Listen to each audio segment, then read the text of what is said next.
Hi, I was reading the Metro Man E. Sridharan's biography, and in on page number 120 there is a reference about cost cutting and saving on time as well.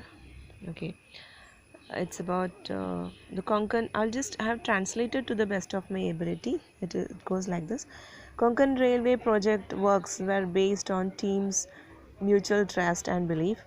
As a part of this, paper and files were avoided in daily operations. Every Monday, the project progress was evaluated in the presence of Sridharan. All department heads participated in the meetings. All engineers were included every month on first Mondays.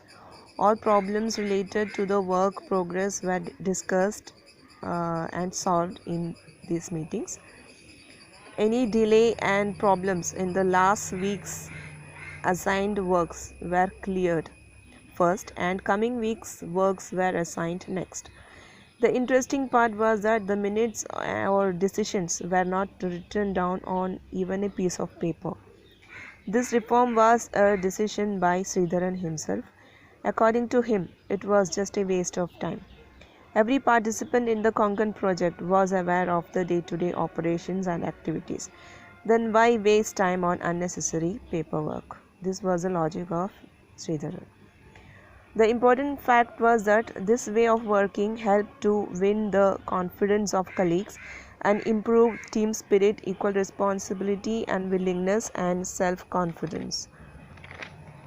Now I would like to share my personal experience. I had a chance of working in Manuti Veterinary College University office for 6 months through employment exchange, where I have seen cruel waste of time and money and energy.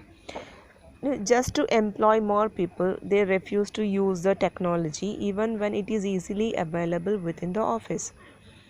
Instead of typing or using the email facilities, the documents are drafted manually. Then copies of a document are sent to 6 to 10 departments, which they dump anywhere and come back to the administration office when they require the document. I have also worked in Standard Chartered Bank's centralized mailroom operations, where I have observed cost cutting by sending bulk mail and getting discounts and reimbursements from postal departments and courier companies. ഞാൻ E Sreedharan സാറിൻ്റെ കർമ്മയോഗി എന്ന biography ജീവിതകഥ വായിക്കായിരുന്നു. അപ്പോൾ ഇതിൽ cost കട്ടിങ്ങിനെ കുറിച്ച് പറഞ്ഞ ഒരു paragraph വായിക്കാം. 120 പേജ് നമ്പർ 120. കൊങ്കൺ ടീമിൽ പരസ്പര വിശ്വാസത്തിലൂന്നിയ പ്രവർത്തനങ്ങൾക്കായിരുന്നു ഊന്നൽ. അതിൻ്റെ ഭാഗമായി ദൈനംദിന നടപടികളിൽ പേപ്പറുകളും ഫയലുകളുമൊക്കെ പരമാവധി ഒഴിവാക്കി. എല്ലാ തിങ്കളാഴ്ചകളിലും ശ്രീധരൻ്റെ സാന്നിധ്യത്തിൽ നിർമ്മാണ പ്രവർത്തനങ്ങളുടെ അവലോക യോഗം നടക്കുമായിരുന്നു. എല്ലാ വിഭാഗത്തിലെയും തലവന്മാരാണ് യോഗത്തിൽ പങ്കെടുക്കുക. മാസത്തിലെ ആദ്യ തിങ്കളാഴ്ചയിലെ യോഗത്തിൽ എല്ലാ എഞ്ചിനീയർമാരെയും പങ്കെടുപ്പിച്ചു. പദ്ധതി നിർവഹണവുമായി ബന്ധപ്പെട്ട എല്ലാ പ്രശ്നങ്ങളും യോഗത്തിൽ ചർച്ച ചെയ്യും. കഴിഞ്ഞ ആഴ്ചയിൽ നിശ്ചയിച്ച പ്രകാരം നിർമ്മാണം പുരോഗമിച്ചോ എന്നും വീഴ്ചകൾ ഉണ്ടായിട്ടുണ്ടോ എന്നും വകുപ്പ് തലവന്മാർ വിശദീകരിക്കും. അത് പരിഹരിക്കാനുള്ള തീരുമാനം ആദ്യമുണ്ടാകും. പിന്നെ അടുത്തയാഴ്ചയിൽ പൂർത്തിയാക്കേണ്ടത് സംബന്ധിച്ച തീരുമാനമാണ്. ഈ യോഗങ്ങളെ സംബന്ധിച്ച രസകരമായ കാര്യം, ഒരു തുണ്ട് കടലാസിൽ പോലും അതിൻ്റെ മിനിറ്റ്സോ തീരുമാനങ്ങളോ കുറിച്ചിരുന്നില്ല എന്നതാണ്. ശ്രീധരൻ്റെ തന്നെ തീരുമാനപ്രകാരമായിരുന്നു ആ പരിഷ്കാരം. അതൊക്കെ വെറുതെ സമയം പാഴാക്കുന്ന നടപടിയാണെന്നാണ് ശ്രീധരൻ്റെ പക്ഷം.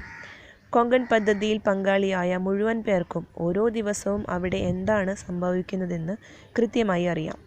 പ്രത്യേകിച്ചൊന്നും പറഞ്ഞറിയിക്കേണ്ടതില്ല. പിന്നെന്തിന് അനാവശ്യ നടപടികൾക്കായി വിലപ്പെട്ട സമയം പാഴാക്കുന്നു എന്നതായിരുന്നു ശ്രീധരൻ്റെ ന്യായം. ഈ രീതി സഹപ്രവർത്തകരുടെ വിശ്വാസം ആർജിക്കാനും തുല്യ ഉത്തരവാദിത്വവും സന്നദ്ധതയും ആത്മവിശ്വാസവും ടീം സ്പിരിറ്റും വളർത്താനും ഉപകരിച്ചു എന്നതാണ് പ്രധാനപ്പെട്ട കാര്യം. ഞാൻ ഇനി എൻ്റെ ഒരു പേഴ്സണൽ എക്സ്പീരിയൻസ് പറയുകയാണ്. ഞാൻ മണ്ണുത്തി വെറ്റിനറി കോളേജ് യൂണിവേഴ്സിറ്റിയിൽ ഓഫീസിൽ ഒരു 6 മാസം വർക്ക് ചെയ്തിട്ടുണ്ടായിരുന്നു എംപ്ലോയ്മെൻറ്റ് എക്സ്ചേഞ്ചിൽ വഴി. അവിടെ ഭയങ്കര വേസ്റ്റാണ്. അവിടെ പേപ്പറും സമയത്തിൻ്റെയും എനർജിയുടെയും ഒക്കെ ഭയങ്കര വേസ്റ്റ് കണ്ടിട്ടുണ്ട്.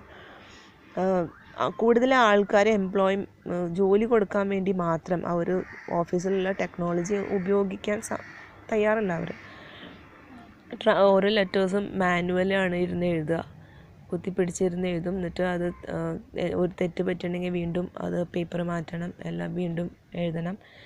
ഇത്രയും ഒരു 2-3 പ്രാവശ്യം അത് കറക്ഷൻ ചെയ്യാൻ തന്നെ എത്രയും പേപ്പറും സമയം വേണം മാനുവലി എഴുതാനായിട്ട്. പിന്നെ എല്ലാം ഫൈനൽ കഴിഞ്ഞതിന് ശേഷം ഒരു 5-6 ഡിപ്പാർട്ട്മെൻറ്റിൽ ഓതറൈസേഷൻ കിട്ടിയിട്ടാണ് പിന്നെ അത് ഈ ഫയലെല്ലാം മാനുവലിയാണ് മൂവ് ചെയ്യുന്നത്. എന്നിട്ട് ഫൈനൽ ഡോക്യുമെൻറ്റിൻ്റെ കോപ്പി ഒരു 6-10 ഡിപ്പാർട്ട്മെൻറ്റിലേക്ക് അയക്കും.